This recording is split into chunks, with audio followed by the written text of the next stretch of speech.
नमस्कार दोस्तों, विद सास जुडिशरी क्लासेस में आपका स्वागत है। दोस्तों, सीआरपीसी की सीरीज में आज हम लोग जो पहला टॉपिक डिस्कस करेंगे। पहली क्लास में हमने ये बताया था कि जो प्रोसीजरल लॉ है, प्रोसीजरल लॉ को पढ़ने का तरीका क्या होना चाहिए, किस तरीके से प्रोसीजरल लॉ जो है प्रोसीजरल लॉ को पढ़ना चाहिए। आज की जो हमारी क्लास होगी, आज की क्लास में हम एक एक प्रोविजन, जिस तरीके से जो प्रोसीजर हमने आप लोगों को बताया था, उस प्रोसीजर के अकॉर्डिंग कैसे कैसे चीजें हमें पढ़ना है, किस तरीके के प्रोविजंस, किस तरीके से हमें प्रोविजंस को जानना है, उन स्टेप बाय स्टेप किस तरीके से हम देखेंगे, उनको क्या चरण होना चाहिए, आज की क्लास में हम लोग ये जानते हैं। तो देखिए दोस्तों, जैसा कि हमने आपको बताया था कि अगर कोई ऑफेंस कमिट होता है तो ऑफेंस कमिट होने के बाद में अगर हम बात करें वहां पर कि ऑफेंस कमिट हुआ, तो हम सबसे पहले क्या करेंगे, जाके एफआईआर करेंगे। तो एफआईआर करेंगे तो एफआईआर करने के बारे में जो प्रोविजन है, एफआईआर लॉन्च करने के कॉन्टेक्स्ट में जो प्रोविजन किया गया, वो सीआरपीसी के सेक्शन 154 जो है, सेक्शन 154 में प्रोविजन किया गया है। और जब हम सेक्शन 154 सीआरपीसी की बात करते हैं तो सीआरपीसी का सेक्शन 154 जो है वो एफआईआर का लॉन्च किया जाना पुलिस ऑफिसर के लिए मैंडेटरी बनाता है। और वहां पर एक शब्द लिखा हुआ है कि पुलिस ऑफिसर शैल, ये शब्द इस बात को डिनोट करता है कि police officer is bound to launch FIR. This is not discretionary power of the police officer that police officer whether lodge the FIR or not। कि अगर हम बात करें कि पुलिस ऑफिसर की डिस्क्रिशनरी, ये विवेकाधीन शक्ति नहीं है कि पुलिस अधिकारी चाहे तो एफआईआर को लॉन्च करे और पुलिस अधिकारी चाहे तो एफआईआर को लॉन्च ना करे। उसके अलावा में देखिए, अगर हम बात करें कि पुलिस अधिकारी जो का पुलिस अधिकारी एफआईआर लॉन्च करने के लिए बाउंड होगा, ये बात जो है वो सेक्शन 154 में की गई है। और अगर पुलिस ऑफिसर जो है, पुलिस ऑफिसर को ओरल में कोई भी इंफॉर्मेशन, कॉग्निजिबल ऑफेंस की इंफॉर्मेशन दी जाती है, तो कॉग्निजिबल ऑफेंस की इंफॉर्मेशन अगर ओरल में दी जाती है तो पुलिस ऑफिसर इसको राइटिंग में रिड्यूस करेगा। इसके अलावा में अगर हम बात करें कि पुलिस ऑफिसर को कोई इंफॉर्मेशन राइटिंग में दी गई तो पुलिस ऑफिसर उस इंफॉर्मेशन को वैसे भी एक्सेप्ट कर सकता है। अभी हमने आप लोगों को ये बताया कि पुलिस ऑफिसर एफआईआर लॉन्च करने के लिए बाउंड होगा, लेकिन अभी आप लोगों ने देखा होगा कि बहुत सारे ऐसे मैटर्स हैं जिन मैटर्स में फेक एफआईआर वगैरह जो है एफआईआर लॉन्च करवाई जाती है। तो इसीलिए इन सब चीजों को ध्यान में रखते हुए सुप्रीम कोर्ट ने 2013 में एक केस आया था, ललिता कुमारी का केस आया, ललिता कुमारी वर्सेस स्टेट ऑफ यूपी का केस था, जिस केस में सुप्रीम कोर्ट ने यह हेल्ड किया कि एफआईआर लॉन्च करना तो जरूरी है, लेकिन कुछ ऐसे मैटर्स हैं जिन मैटर्स में पुलिस ऑफिसर एफआईआर लॉन्च करने से पहले प्रिलिमिनरी इंक्वायरी जो है, प्रिलिमिनरी इंक्वायरी पुलिस ऑफिसर कर सकता है। क्योंकि फेक मैटर्स वगैरह जो थे, बहुत ज्यादा मैटर्स आ रहे थे, बहुत ज्यादा फॉल्स एफआईआर वगैरह जो थी, एफआईआर को लॉन्च करवाया जा रहा था। तो उन सब बातों को ध्यान में रखते हुए सुप्रीम कोर्ट ने 2013 में कुछ गाइडलाइंस दी और ललिता कुमारी के केस में ये हेल्ड किया कि दहेज से संबंधित अगर कोई मामला, करप्शन से संबंधित अगर कोई मामला है, या डोमेस्टिक वायलेंस से संबंधित अगर कोई मामला है, तो इस तरीके से कुछ मैटर्स जो थे, उन मैटर्स का उदाहरण कोर्ट ने पेश किया और ये बताया कि कुछ इस तरीके के जो मैटर्स होंगे, इन मैटर्स में पुलिस ऑफिसर जो है पहले प्रिलिमिनरी इंक्वायरी कर ले और प्रिलिमिनरी इंक्वायरी करने के बाद में एफआईआर जो है एफआईआर पुलिस अधिकारी के द्वारा लॉन्च की जाए। अब देखिए, अभी अभी हमने ये बताया कि चाहे उसके पुलिस स्टेशन का मामला हो या पुलिस स्टेशन का मामला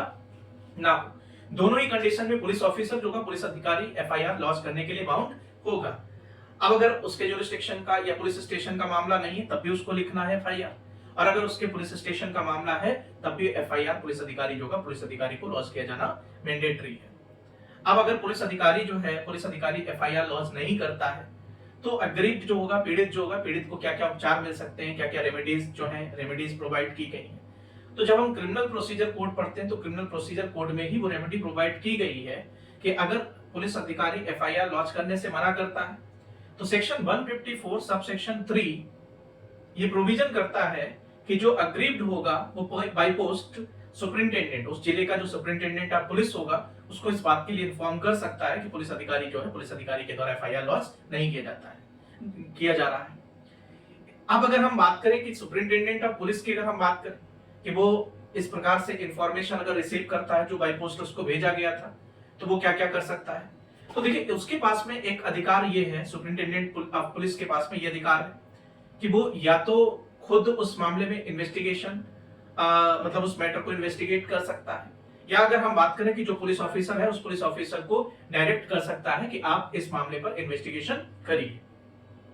अब मान लीजिए कोई ऐसा मामला है कि जिस मामले में सुपरिंटेंडेंट ऑफ पुलिस जो है या जो उस जिले का एसपी है, एसपी में किसी भी तरीके से कोई एक्शन नहीं लेता है, तो फिर अग्रीव्ड के पास में क्या राइट है, अग्रीव्ड क्या कर सकता है। तो देखिए ऐसी स्थिति में सेक्शन 156 सबसेक्शन 3 में ये प्रोविजन किया गया है कि सेक्शन 190 में कॉग्निजेंस लेने के लिए जो ऑथराइज मजिस्ट्रेट होगा, उस मजिस्ट्रेट के को क्या किया जाएगा कि इस बारे में इत्तिला दी जाएगी। किसको इत्तिला दी जाएगी? जो सेक्शन 190 में कॉग्निजेंस लेने के लिए ऑथराइज है।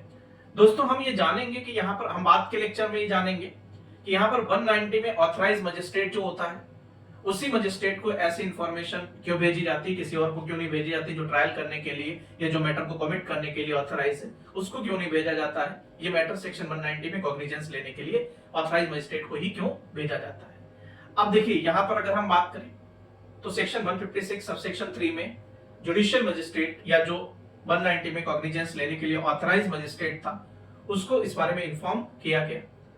अब यहाँ पर अगर हम बात करें कि एफआईआर लॉन्च करने का जो ऑर्डर होगा वो मजिस्ट्रेट होगा, मजिस्ट्रेट के द्वारा दिया जा सकता है। लेकिन अगर हम बात करें कि मजिस्ट्रेट भी किसी भी तरीके से कोई एक्शन नहीं लेता है, तो अगर मजिस्ट्रेट एक्शन नहीं लेता है तो फिर क्या कार्यवाही की जा सकती है। तो देखिए हम हाई कोर्ट में भी जा सकते हैं और सुप्रीम कोर्ट में भी जा सकते हैं। फिर हमारा जो फंडामेंटल राइट होगा, फंडामेंटल राइट के हम बेस पर जा सकते हैं हाई कोर्ट और सुप्रीम कोर्ट में कि हमारे खिलाफ ऑफेंस हुआ है, और ऑफेंस होने के बाद में भी अगर हम बात करें कि पुलिस ऑफिसर और मजिस्ट्रेट जो इस तरीके से कार्रवाई नहीं करते, तो हम हाई कोर्ट और सुप्रीम कोर्ट होगा, सुप्रीम कोर्ट में भी जा सकते हैं। अब देखिए सिंपल सी बात है कि यहाँ पर जो प्रोसीजर होगा, प्रोसीजर क्या होगा कि मान लीजिए मजिस्ट्रेट उस पर कार्रवाई करने के लिए आदेश दे देता है, तो कार्रवाई करने के लिए आदेश दे देता है, तो यहाँ पर पुलिस अधिकारी जो होगा, पुलिस अधिकारी मजिस्ट्रेट के आदेश के बाद में इन्वेस्टिगेशन जो होगा, इन्वेस्टिगेशन प्रारंभ कर देगा। अब एक क्वेश्चन ये अराइज होता है कि पुलिस अधिकारी जब खुद की मर्जी से इन्वेस्टिगेशन नहीं कर रहा था, तो कहीं ना कहीं पर से मजिस्ट्रेट ने अगर उसको आदेश दे दिया इन्वेस्टिगेशन करने का,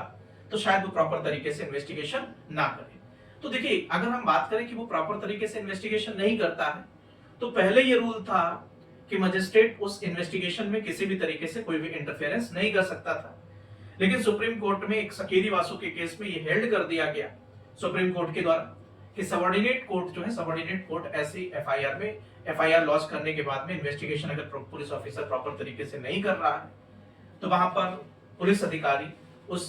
अगर इन्वेस्टिगेशन प्रॉपर नहीं कर रहा है, तो मजिस्ट्रेट जो होगा, मजिस्ट्रेट उसमें इंटरफेयर कर सकता है। यहाँ पर पहले ये था कि इस केस से पहले की अगर हम बात करें तो इस केस से पहले ये होता था कि ये सारे मैटर्स जो थे, ये सारे के सारे मैटर्स हाई कोर्ट में जाते थे। लेकिन अब अगर हम बात करें तो ये मैटर्स जो होंगे वो हाई कोर्ट में नहीं जाएंगे। तो आज इस लेक्चर में हम इतना जानते हैं। इस सीरीज में इसके आगे एक एक करके सारे प्रोविजंस जो हैं, हम प्रोविजंस डिस्कस करते रहेंगे। डिटेल में क्लासेस आप लोगों को अगर पढ़ना है, प्रोविजंस को इंटरलिंकिंग के साथ में जानना है, तो डिस्प्ले पर जो नंबर शो हो रहा है आप उस पर कॉल करके क्लासेस के कॉन्टेक्स्ट में जानकारी ले सकते हैं, और जो भी हमारे यहाँ पर बैचेस वगैरह हैं उन बैचेस को ज्वाइन कर सकते हैं। Thank you.